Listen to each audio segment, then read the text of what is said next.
Sa ngalan ng Ama, ng Anak, at ng Espiritu Santo.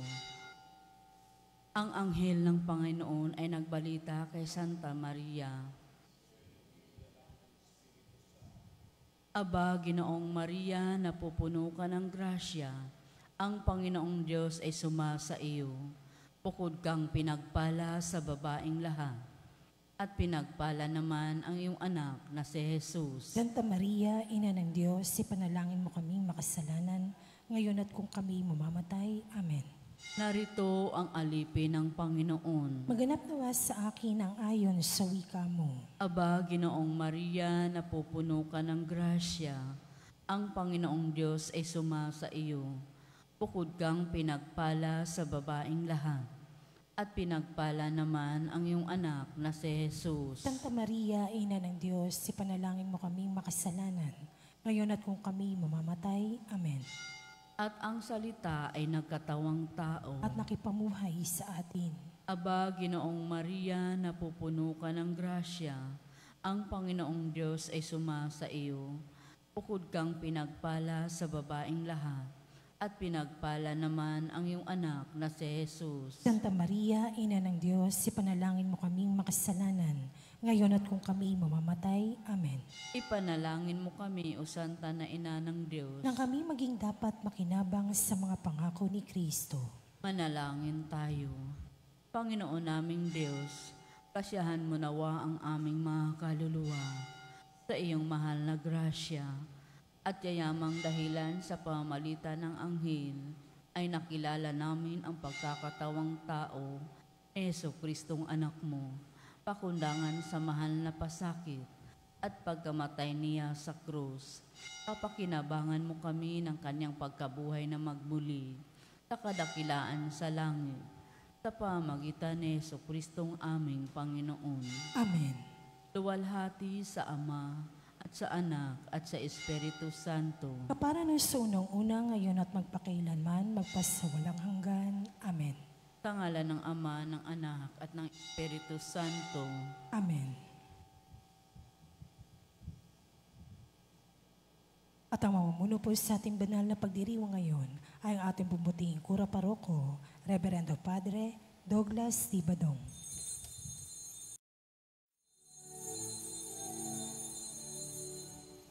Purihin ng Panginoon, umawit ng kagalakan, at tugtugin ang gitara at ang kaaya-ayang lira. Ipanin niyo ang trumpeta sa ating pagkabakawa. Sa Diyos tayo'y tumawa, sa ating mga kaaway, tayo'y Kanyang iniligtas.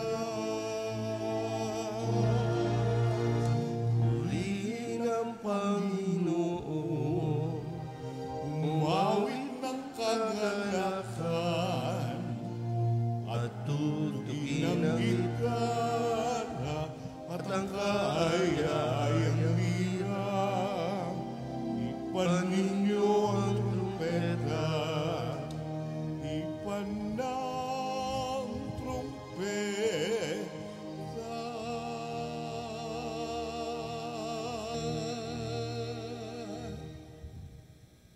Sa ngalan ng Ama at ng Anak at ng Espiritu Santo. Amen. Ang pagpapala ng ating Panginoong Hesu Kristo, ang pag-ibig ng Diyos Ama, at ang makikipagkaisa ng Espiritu Santo naway sumainyong lahat. At sumaiyo rin. Mga kapatid, tinipon tayo bilang mga kaanib na angkan ng Diyos, kaya dumulog tayo sa maawaing Panginoong nagpapatawad ng lubos. Tinugong tagapagpagaling sa mga nagsisisi, Panginoon, kaawaan mo kami. Panginoon, kaawaan mo kami. Dumating na tagapaganyayang mga makasalanay magsisi, Kristo, kaawaan mo kami. Kristo, kaawaan mo kami. Nakaluklok ka sa kanan ng Diyos Ama para ipamagitan kami. Panginoon, kaawaan mo kami. Panginoon, kaawaan mo kami. Hawaan tayo na makapangyarihang Diyos, patawarin tayo sa ating mga kasalanan at patnubayan tayo sa buhay na walang hanggan. Amen. Manalangin tayo. Ama naming makapangyarihan, kami naway magkaroon ng pitagan at pagmamahal para aming magawang sambahin ang ngalan mo. Sapagkat sa mga pinatatatag sa iyong pag-ibig, ikaw ay walang pinababayaang masadlak sa ligalig. Iniluluhog namin ito sa pamamagitan ni Jesucristo, kasama ng Espiritu Santo, magpasawalang hanggan. Amen. Magsiupo po ang lahat.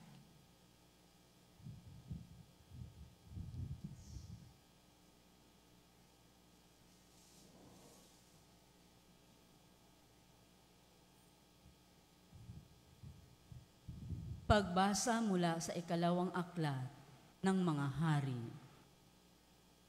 Noong mga araw na iyon, nagsugo si Haring Senakherib ng Assyria kay Ezekias at ipinasabi ang ganito: Huwag mo nang dayain ang iyong sarili na ang Jerusalem ay maliligtas ng pananalig mo sa iyong Diyos. Hindi lingid sa inyo kung paano nilupig ng mga hari ng Assyria ang ibang lupain. Hindi ka rin makaliligtas sa akin. Pinasa ni Ezekias ang sulat na ibinigay sa kanya ng mga sugo ni Senakherib. Pagkatapos, pumasok siya sa templo, inilatag sa kanyang harapan ang sulat at nanalangin ng ganito: Panginoon, Diyos ng Israel, nakaluklok sa trono sa itaas ng kerubin. Kayo lamang ang Diyos ng lahat ng kaharian sa ibabaw ng lupa.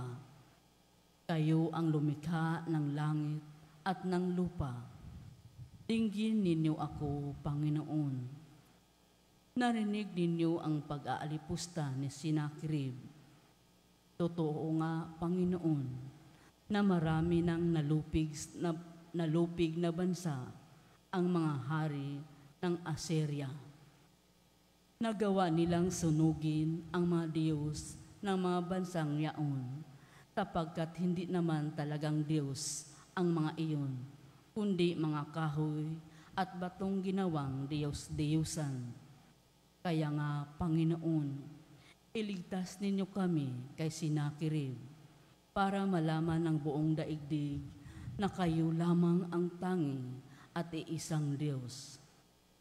Si Isaias ay nagpasugo kay Ezekias at ipinasabi ang ganito: Ipinasasabi ng Panginoon, ng Diyos ng Israel, na narinig niya ang panalangin mo. Ito naman ang kanyang sinabi tungkol kay Senakherib: Itinatakwil ka, laging hinahamak ng anak ng Sion, dalagang marilag. Sa iyong likuran ay iiling-iling ang anak na babae nitong Jerusalem. May natirang magmumula sa Jerusalem, gayon din sa Sion. Ito'y mangyayari dahil sa pagmamalasakit ng Panginoon. Ito naman ang sinasabi ng Panginoon tungkol sa hari ng Assyria. Hindi siya makapapasok sa lungsod na ito, ni makatutudla kahit isang palaso. Hindi niya ito lulusubin, ni papaligiran. Kung paano siya dumating, ganun din siya aalis. Hindi niya masasakop ang lungsod na ito, pagkat ito'y ipagtatanggol ko alang-alang sa aking kapakanan at alang-alang kay David na aking lingkod. Nang gabing yaon, pinasok ng anghel ng Panginoon ang kampo ng mga taga-Assyria at namatay niya ang 125,000 kawal. Kaya nagmamadaling umuwi sa Ninibe si Haring Senakherib. Ang salita ng Diyos. Salamat sa Diyos. Saan mong tugunan ang ating pong itutugon? Lungsod ng Diyos ay matatag dahil sa bigay niyang lakas. Ulitin po natin. Lungsod ng Diyos ay matatag dahil sa bigay niyang lakas. Dakila ang puon, dapat papurihan. Sa lungsod ng Diyos, bundok niyang banal. Ang bundok ng Siyon, tahanan ng Diyos, ay dakong mataas na nakalulugod. Tugon. Lungsod ng Diyos ay matatag dahil sa bigay niyang lakas. Bundok sa hilaga, nagalak ang dulot. Sa lahat ng bansa, nitong sansinukom. Sa piling ng Diyos, ligtas ang sinuman. Sa loob ng muog, ng banal na bayan. Tugon. Lungsod ng Diyos ay matatag dahil sa bigay niyang lakas. Sa banal na lungsod ay aming namasid ang kanyang ginawa na aming narinig. Ang Panginoong Diyos makapangyarihan, siyang mag-iingat sa lungsod na banal. Iingatan niya magpakailanman. Tugon. Lungsod ng Diyos ay matatag dahil sa bigay niyang lakas. Sa loob ng iyong templo, O Diyos, aming nagunita, pag-ibig mong lubos. Ika'y pinupuri ng lahat saan man. Sa buong daigdig, ang dakilay ikaw. At kung mamahala, ay makatarungan. Tugon. Lungsod ng Diyos ay matatag dahil sa bigay niyang lakas. Magsitayo po ang lahat.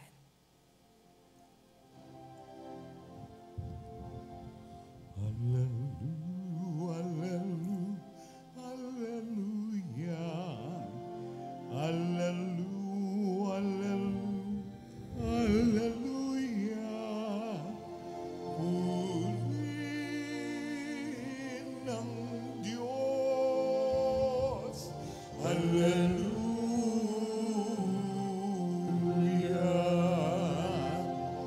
Purihin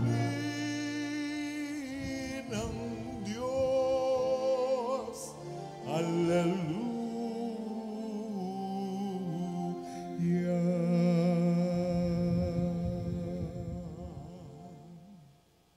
Sumainyo ang Panginoon. At sumaiyo rin.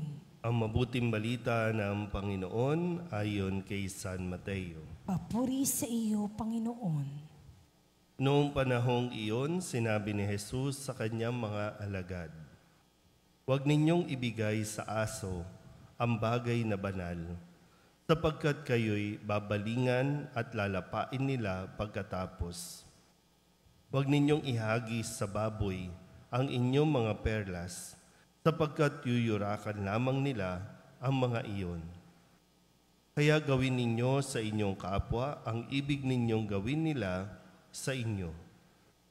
Ito ang kahulugan ng kautusan ni Moises at ng turo ng mga propeta.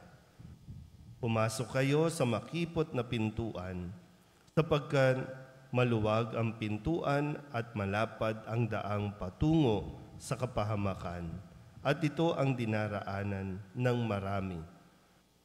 Ngunit makipot ang pintuan at makitid ang daang patungo sa buhay, at kakaunti lang ang nakasusumpong niyon." Ang mabuting balita ng Panginoon. Pinupuri ka namin, Panginoong Heso Kristo. Isang magandang umaga po sa inyong lahat. Ngayon po ay Martes ng ika-12 linggo sa karaniwang panahon. At tayo po muli ay ginagabayan ng ating mga pagbasa kung paano tayo mas magkakaroon ng maayos o tahimik na araw-araw na pamumuhay natin. Yung gabay na binibigay sa atin ngayon, no, gaya ng sinabi niya na gawin ninyo sa inyong kapwa ang ibig ninyong gawin nila sa inyo.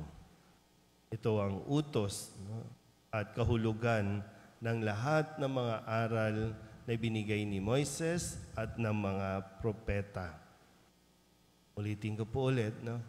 Parang ito po yung tinatawag natin din na bahagi, no, ng golden rule. Gawin ninyo sa inyong kapwa ang ibig ninyong gawin nila sa inyo. At ano ba ang gusto nating ginagawa sa atin din? Meron ba tayong hinangad na gawan tayo ng masama? Diba ang gusto natin lagi ay yung gawan tayo ng kabutihan. At mangyayari lang din yan kung sa atin muna magsisimula ang kabutihan. At syempre, hindi na yung motivation natin no, na hindi tayo tutulong dahil lamang gusto natin tulungan din tayo pagdating ng araw. Kasi kung yun lang, sa simula pa lang, yun lang ang gusto natin, mali yung ating pong motivation. Gumagawa tayo ng mabuti kasi sa simula pa lang, tayo po ay mabuti at mabuti ang hangarin natin. Kasi may mga pagkakataon at yung realidad na gumagawa tayo ng mabuti pero merong mga tao na gagawa ng hindi mabuti sa atin. Meron pa nga kapag gumawa ka ng mabuti, pagtatawanan ka pa, huhusgahan ka pa, pagdududahan ka pa. Pero kung sa aral na ibinibigay ni Jesus sa atin ngayon ay ituloy lang natin ang paggawa ng mabuti. Kahit walang nakakakita, gumawa tayo ng mabuti at maging mabuting tao tayo. Kasi ito din naman talaga yung sinasabi ni Jesus na kung ano yung gusto mong gawin ng kapwa mo sa iyo, ikaw muna ang magsimula na gumawa niyan sa iyong kapwa. Kung gantihan ka ng kabutihan, salamat sa Diyos. Kung hindi nila ma-appreciate ang iyong kabutihan, salamat sa Diyos pa rin.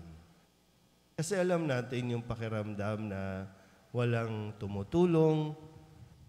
Kaya nga minsan, nararanasan natin yung mga sobrang kawalan, nararanasan natin yung mga paghihirap, hindi para pagtripan lang tayo ng Diyos, kundi para mas matuto tayo magkaroon ng simpatya sa nararanasan ng iba. Kasi alam mo kung ano ang pakiramdam ng wala. Alam mo ang pakiramdam ng gutom, alam mo ang pakiramdam ng naiiwan sa ere. So, kung alam mo yon, so hindi mo ito gagawin sa iyong kapwa. Kasi alam mo yung hirap na pagdaraanan o pinagdaraanan ng isang tao na pakiramdam niya mag-isa lang siya. Sana po, huwag nating kalimutan itong sinasabi sa atin ni Jesus ngayong araw na ito. Gawin natin sa ating kapwa ang ibig nating gawin nila sa atin. Amen?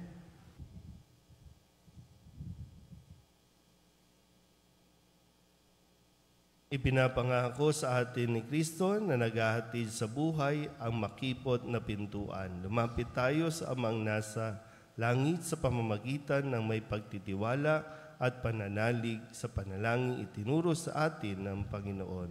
Ang ating itutugon, Panginoon, dinggin mo ang aming panalangin. Panginoon, dinggin mo ang aming panalangin.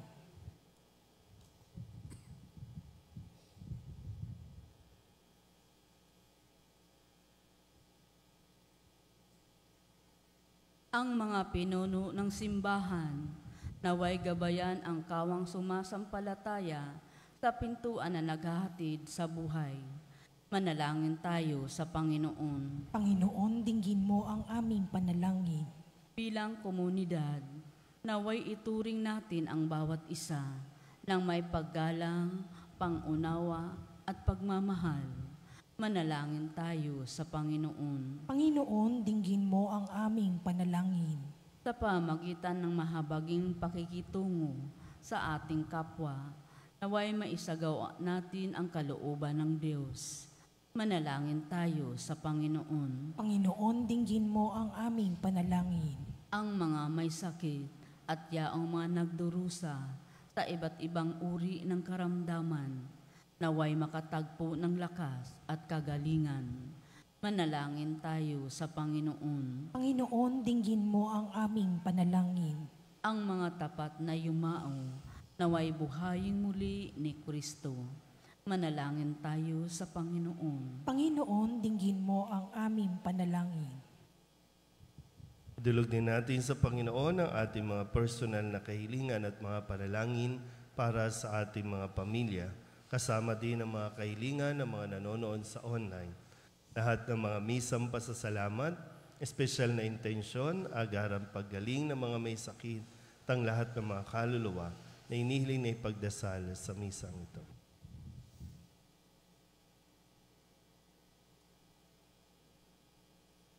Ang lahat ng ito inihiling namin sa ngalan ni Kristo ang aming Panginoon. Amen. Magsiupo po lahat.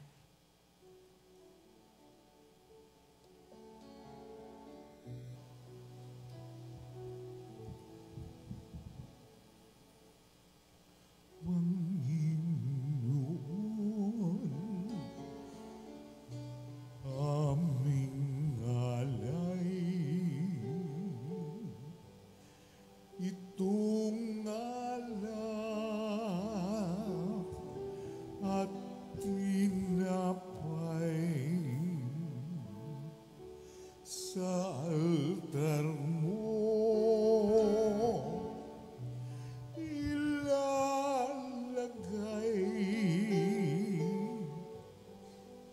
Tanggapin sa iyong kamay. Manalangin kayo mga kapatid upang paghahain natin ay kalugdan ng Diyos sa mga makapangyarihan. Tanggapin nawa ng Panginoon itong paghahain sa iyong mga kamay, sa kapurihan niya at karangalan, sa ating kapakinabangan at sa buong sambayanan niyang banal. Ama naming lumikha, tanggapin mo ang aming paghahain ng papuri sa iyong kabutihan sa amin. Sa dulot nawa nitong kadalisayan, kami naway makapag-alay ng iyong kinalulugdan sa pamamagitan ni Jesucristo kasama ng Espiritu Santo magpasawalang hanggan. Amen. Sumainyo ang Panginoon. At sumaiyo rin. Itaas sa Diyos ang inyong puso at diwa. Itinaas na namin sa Panginoon. Pasalamatan natin ang Panginoong ating Diyos. Marapat na siya ay pasalamatan. Ama naming makapangyarihan, tunay ngang marapat na ikaw ay aming pasalamatan. Ikinalugod mong likhain ang sanlibutan na iyong pinagbabago at idinarangal sa pamamagitan ng iyong anak na kinalulugdan. Kaya't utang na loob ng iyong mga itinatangi at ng mga banal na kapiling mong lagi ang iyong paggiliw at pagkakandili. Kaya kaisa ng mga anghel na nagsisiawin ng papuri sa iyo nang walang humpay sa kalangitan, kami nagbubunyi sa iyong kadakilaan. Santo, Santo, Santo, Panginoong Diyos na makapangyarihan, napupuno ang langit at lupa ng kaluwalhatian mo. Hosana sa kaitaasan, pinagpala ang naparirito sa ngalan ng Panginoon. Hosana sa kaitaasan. Ama naming banal, ikaw ang bukal ng tanang kabanalan. Kaya't sa pamamagitan ng iyong Espiritu, gawin mong banal ang kaloob na ito upang para sa aming maging katawan at dugo ng aming Panginoong Hesu Kristo. Bago niya pinagtiis ang kusang loob na maging handog, inawakan niya ang tinapay, pinasalamatan kaniya, pinaghati-hati niya iyon, iniabot sa kanyang mga alagad at sinabi, tanggapin ninyong lahat ito at kanin, ito ang aking katawan na ihahandog para sa inyo.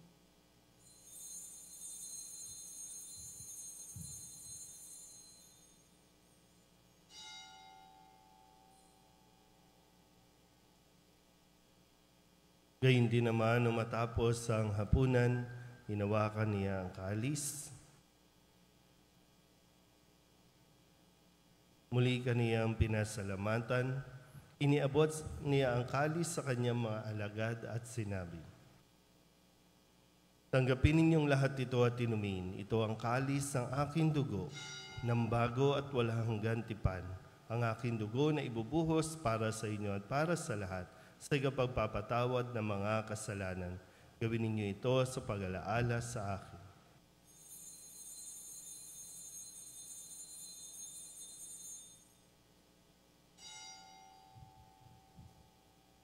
Ipagbunyi natin ang misteryo ng pananampalataya. Si Kristo'y namatay, si Kristo'y nabuhay, si Kristo'y babalik sa wakas ng panahon.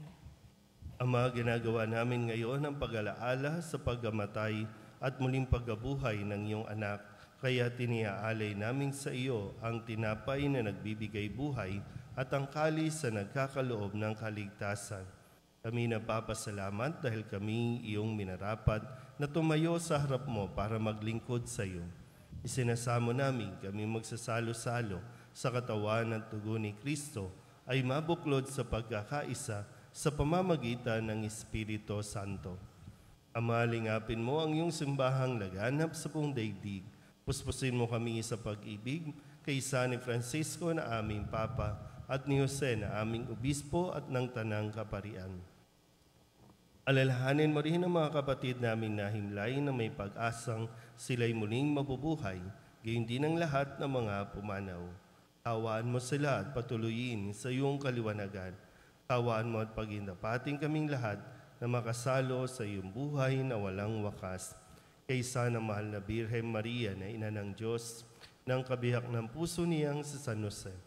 Kaysa ng mga apostol at ng lahat ng mga banal na namuhay dito sa daigdig ng kalugod-lugod sa iyo, may pagdiwang nawa namin ang papupuri sa ikararangal mo sa pamamagitan ng iyong anak na aming Panginoong Jesucristo. Sa pamamagitan ng Kristo, kasama niya at sa Kanya, ang lahat ng parangal at papuri ay sa iyo, Diyos Samang makapangyarihan, kasama ng Espiritu Santo, magpasawalang hanggan.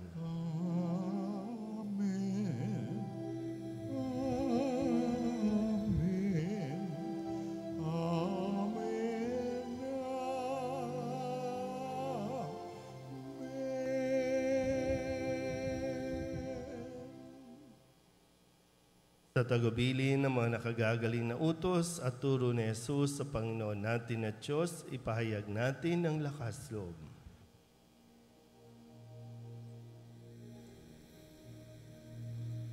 Ama namin, sumasalangit ka,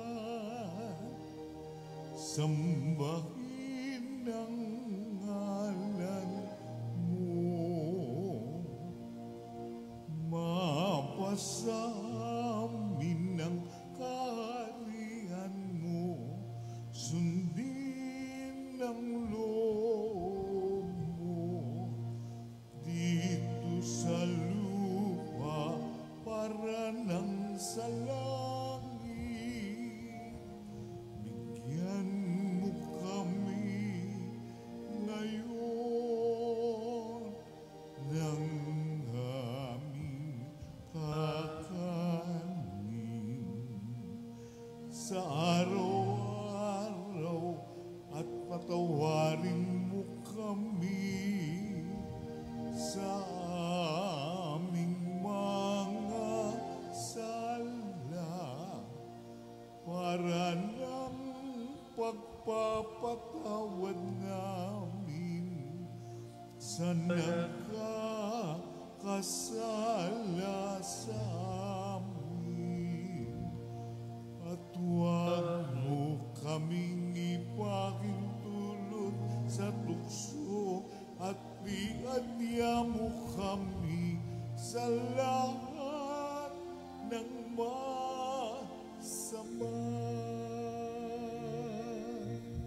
Hinihiling namin kami iadya sa lahat ng masama, pagkalooban ng kapayapaan araw-araw, iligtas sa kasalanan at ilayo sa lahat ng kapahamakan, samantalang aming pinananabikan ang dakilang araw ng pagpapahayag ng tagapagligtas naming si Jesucristo. Sapagkat iyo ang kaharian at ang kapangyarihan at ang kapurihan magpakailanman. Amen. Panginoong Jesucristo, sinabi mo sa iyong mga apostol, kapayapaan ang iniiwan ko sa inyo, ang aking kapayapaan ang binibigay ko sa inyo. Tunghayan mo ang aming pananampalataya at huwag ang aming mga pagkakasala. Pagkalooban mo kami ng kapayapaan at pagkakaisa ayon sa iyong kalooban, kasama ng Espiritu Santo, magpasawalang hanggan. Amen. Ang kapayapaan ng Panginoon ay laging sumainyo. At sumaiyo rin. Magbigayan po tayo ng kapayapaan sa isa't isa.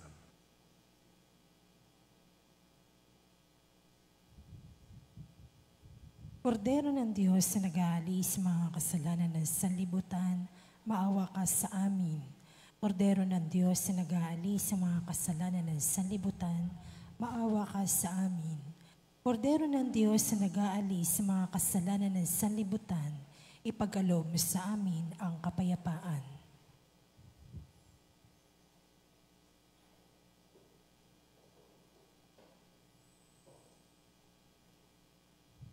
Ito ang kordero ng Diyos.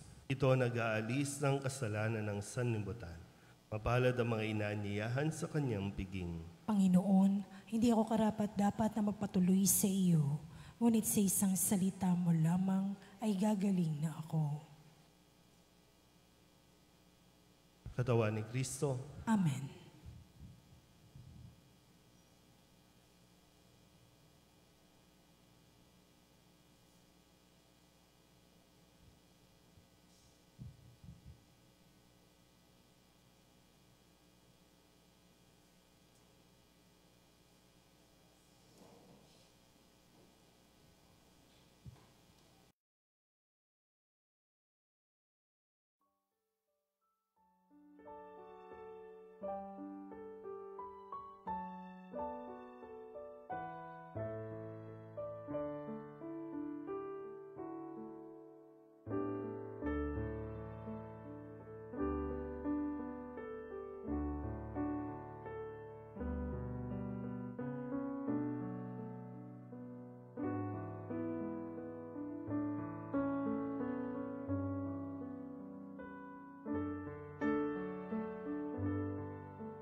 Manalangin tayo.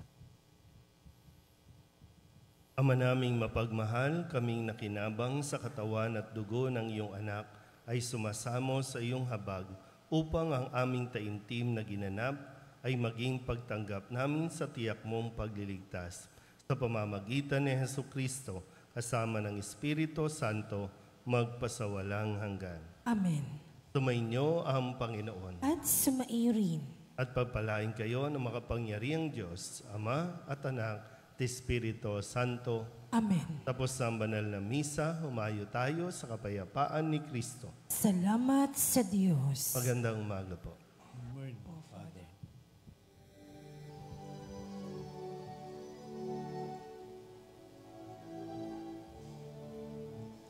Walang sinumanang nabubuhay para sa sarili lamang. Walang sinumanang namamatay para sa sarili lamang. Tayong lahat ay may pananagutan sa isa't isa. Tayong lahat ay